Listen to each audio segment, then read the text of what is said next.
This week on the Wildcat Report, a Holocaust survivor visits Millard West and shares his life story. The girls and boys basketball teams say goodbye to longtime coaches, and a quick update on spring sports, with an inside look on a club at Millard West that many students may not know about. Today, with your broadcasting team reporters, Brianna Davis, Brianna Stohs, and RJ Wade, Kylie Widseth, and Zimmer. In sports, with Spencer Bright. As for your anchors, Momo, Zepka, and Cain. Good morning, Wildcats. This is the Wildcat Report. With the year coming to a close, don't forget about the senior banquet on May 19th.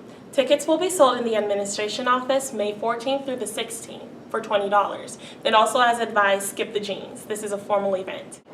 A couple of weeks ago, we had our very own Holocaust survivor, Louis Leviticus, speak to students and staff about his journey. Brianna Davis takes us through his experience during the Holocaust. I wrote a book about my life during the Holocaust. But of course I couldn't put all the 5 years into it, which we had. The Holocaust, one of the darkest moments in the history of mankind. From 1933 to 1945, Nazi Germany occupied many countries in Europe, including Holland, where Louis Leviticus, a young Jewish boy, lived with his two parents. Leviticus escaped the Nazis from hiding in the Netherlands, unfortunately without any family members at his side. I was too young to really realize, because I was born in 1931, so I'm pretty ancient. All of the experiences that he had that were life-threatening, I mean, the whole thing was, but I mean, there's so many experiences that he could have easily died, and I think that's a pretty big deal. Well, I thought he was really inspirational, and it was really sad to know that he lost both of his parents during the Holocaust, but that he realized that it was a part of life and it was going to happen, and he made the best of it. I thought that the Holocaust speaker was very interesting and that he had a hard background and that he survived a lot of stuff and that he overcame it, and I think it's cool that he was still able to talk about it despite, the trauma. Leviticus recalls one terrifying moment in his life when he had escaped the Nazis. Luckily, his fathers closed the door behind him and he escaped to freedom on a porch. That moment, I was only intent on saving myself rather than doing something with my parents. Maybe it was selfish, but that's, I think, the animal instinct which we all have. I have no family, no relatives left. Our generation cannot fully comprehend the life-threatening circumstances victims of the Holocaust had to endure, although studying and attempting to understand the severity of the Holocaust keeps this part of history relevant. You can't understand the Holocaust unless you really study, look at the footage. I think his story sets him apart because he didn't go to the Holocaust concentration camp. He just kind of escaped his house and ran free. I think we get it, but people who are older know more about it than we do. Yeah, I mean, there's a lot of people know about all the atrocities and deaths that happened. I don't think they could understand how traumatizing the Holocaust actually really was, or put themselves in their shoes. But I think that it's still important to study and still important to understand and realize. Too many people think it's not important to perpetuate that memory. You've got to perpetuate the memory of people because they don't exist. Students did not only learn about the life of Louis Leviticus, but a life lesson as well. Just be brave, everything will happen for a reason, and if you stick to what you believe, everything's going to be okay. I think just be grateful for not having to go through something as traumatic as that. Racial hatred doesn't really get you anywhere. It doesn't get you anything except hatred. Hatred breeds hatred. Louis Leviticus has been living in the United States since 1974, and now he lives less than an hour away in Lincoln, Nebraska. This has been Brianna Davis reporting. Teachers, don't forget to submit your guesses for the Teacher Picture Contest. Send your results to Lisa Lucard. Right now, Mr. Bowles QT is in the lead, and this is your last chance. Here are this week's teachers.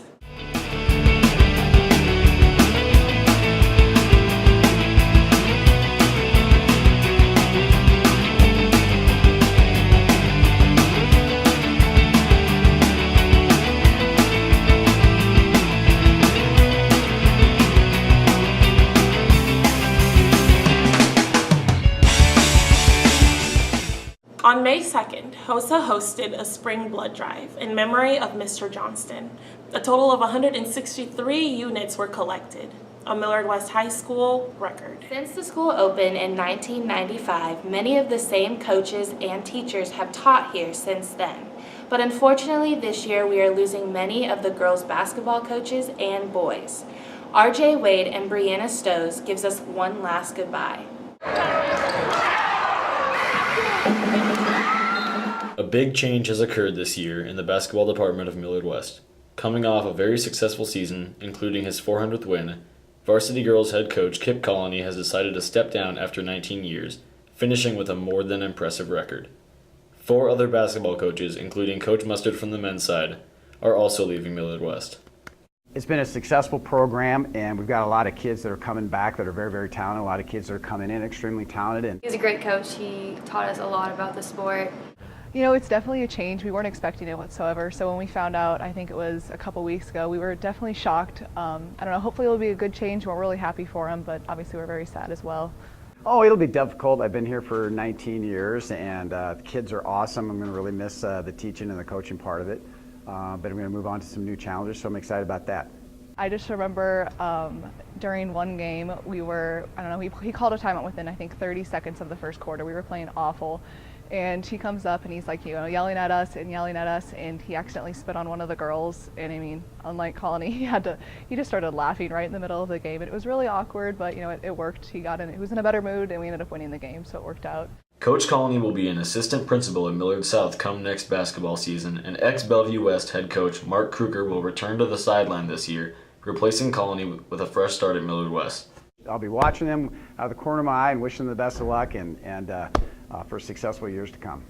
It's going to be hard. I don't know if it's fully hit me yet. I mean, the biggest thing will be the relationships you've made with people through the years, and of course the kids and other teachers that have become your really good friends that I've taught with for, I've been at Bellevue West like 13 years now, and so those relationships and things like that are going to be tough. And I know I'll find new ones and things here, but that's the hardest part. Kruger was very successful and hopes to continue his tradition of winning at Millard West. Both coaches had well above average records and appeared in state tournaments at least over half of their seasons. My job will be to figure out what I think we have to do to be the most successful. And from what I've seen, things that won't have to change are, the way kids treat each other. Well, I mean, Bellevue West, they did beat us in the semifinals this year, but I don't know, he obviously has a good program. The rival was just kind of the irony of it. I think the reason we're rivals is because we've both had such successful programs. So it's great to come into another great program. Coach Chad Mustard is the only coach leaving with the west side of the athletic department. I think the biggest reason is just an opportunity to be a head coach, take over my own program and kind of run things the way that I've always kind of envisioned for myself. So it's a good opportunity for me to start from scratch. Coach Mustard, he's going to be a chieftain, and he does speak a lot of myths, so that's just a myth. Well, there's this conspiracy theory that Coach Colony always made sure he had the best schedule for practice. So it was always the best times and always the perfect spots. I heard that from a couple of the other boys basketball coaches. They have struggled. They have won one game in the last 2 years. They've lost 45 straight games. So all I got to do is win a couple games, and I think they're going to think I'm a hero. So that's pretty exciting. Millard West basketball has been very successful and hopes to continue its winning tradition with the new and returning staff members. This has been RJ Wade with the Wildcat Report.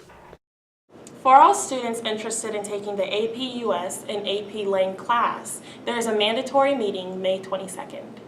The meeting will take place in the lecture hall at 7:30 a.m. or 3:30 p.m. on information about summer reading. With state right around the corner, athletes and coaches are in full swing with workouts.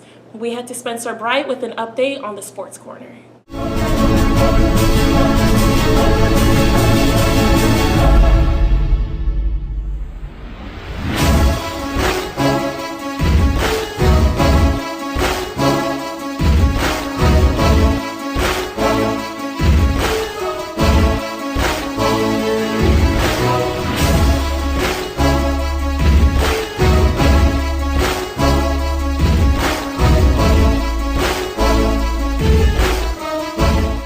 Hey there, Wildcats. This is Spencer Bright with an in-depth breakdown of our standings, scores, and stats for all of our spring sports. Let's kick it off with our girls' varsity soccer team.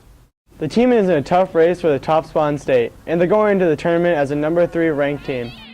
The girls' regular season has come to an end, but the road to state has just begun. The Wildcats just won the district game against Millard South 4-0, which is a game that sent them to state. Nerves are always high when it comes to the state tournament, but they are especially high for the swingers of the team. One being sophomore Shelby Durgan, who although is nervous about playing at the top level, is also grateful and excited for the opportunity. I'm mainly nervous about getting into the games and maybe messing up if I ever do get into the games. Number 1 Millard North beat Omaha Northwest 12-0. Number 2 Marion beat South Sioux City 10-0. Number 3 Millard West crushed Benson 12-0. And number 4 North Platte beat Burke 4-1. Durgan swings up from the JV team, who ended their season with an overall record of 10-2-1. When they played Lincoln Southeast last Friday, freshman Rachel Baker helped their 8-0 win by scoring 4 of their goals, and defender and varsity swinger Shelby Durgan also got the chance to play a little offense and scored a goal of her own. Lastly, the reserve team ended their season with 6 wins and 2 losses. They won their last game against Bellevue East and beat them 2-0. Staying on the subject of soccer, we'll move to our boys varsity team. They are 10-8. The boys, ranked 13th in the state, have had a very up and down season. I think it started off well and then got a little shaky midway through, but we're pulling it back together again. These are the scores of the most recent games. Number 1 South Sioux City beat Benson 5-1. Number 2 Creighton Pratt beat Omaha North 8-0. Number 3 Lincoln Southwest beat Lincoln Northeast 3-0. And number 13 Millard West beat Bellevue East 6-0. The JV team has an overall record of 4-5-2. They recently lost to Creighton Prep 0-3. The Millard West girls varsity tennis team hosted the Wildcats Girls Invitational at the Cook Tennis Center last week.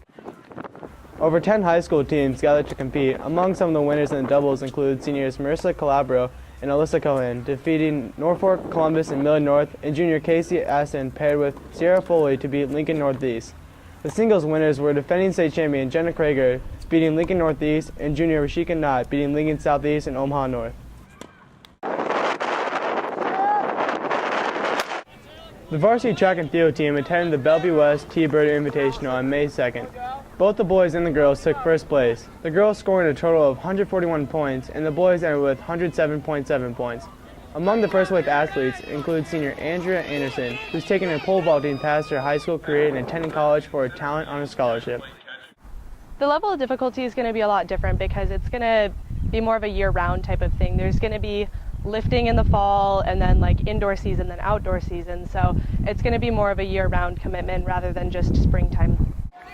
The JV team also swept their meet. They attended the Omaha Metro meet at Westside. The girls took first with 224 points, and the boys also took first with 145 points. The varsity baseball team, second in state, is 21-6.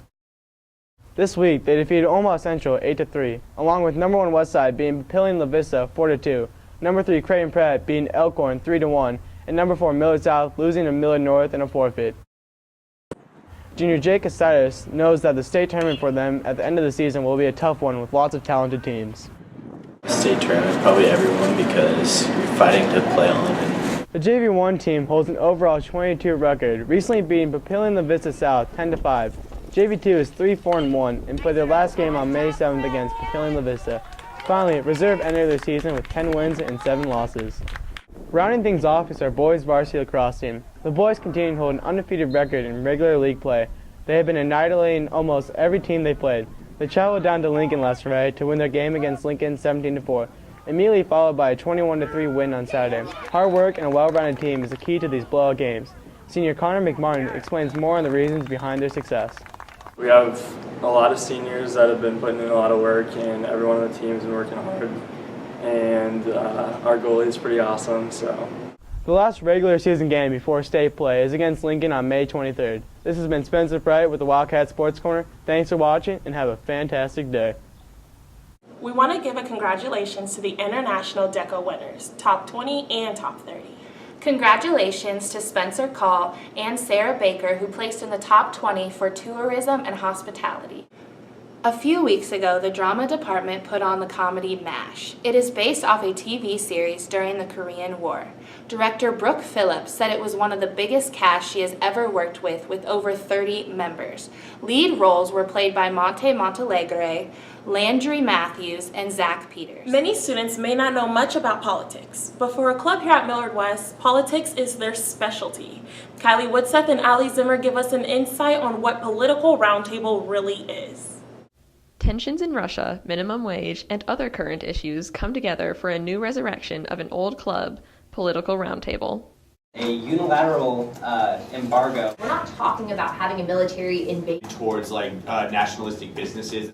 This outlet for political discussion reappeared for the first time since 2008 this April because of students' requests. Michael Roy approached Mr. Hayes with the idea of restarting Political Roundtable because he heard Mr. Hayes talking about it just kind of in passing, and he asked me if I would be interested in restarting Political Roundtable, and we kind of started discussions in January. Some other students indicated that they'd heard about it in the past and wanted to kind of return it to where it used to be. Students prepare for discussion by sharing articles and reading a packet with different positions in it.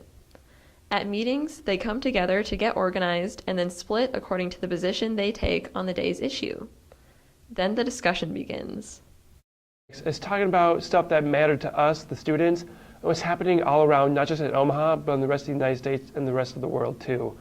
By the end of the meeting, I hope that I can just have had some good conversation with people and maybe introduce some ideas into their head and gotten ideas. Nobody really argued, or they argued, but nobody really got in each other's face or caused a conflict. So I think in that instance it worked out well.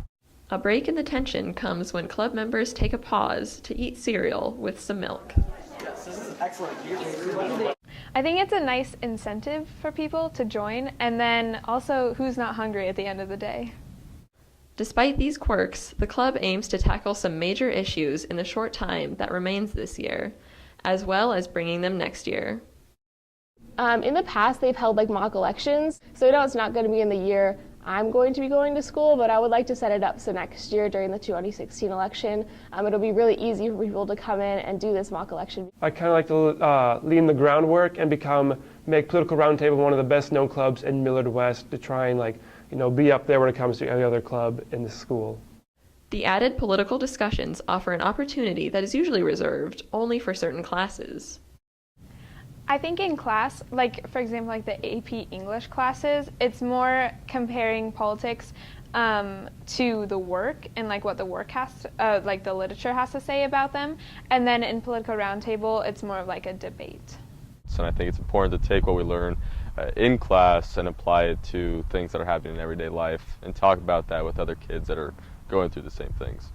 What Political Roundtable is, it's this venue, it's this outlet for students that want to keep the discussion going after the bell, which is basically how it started.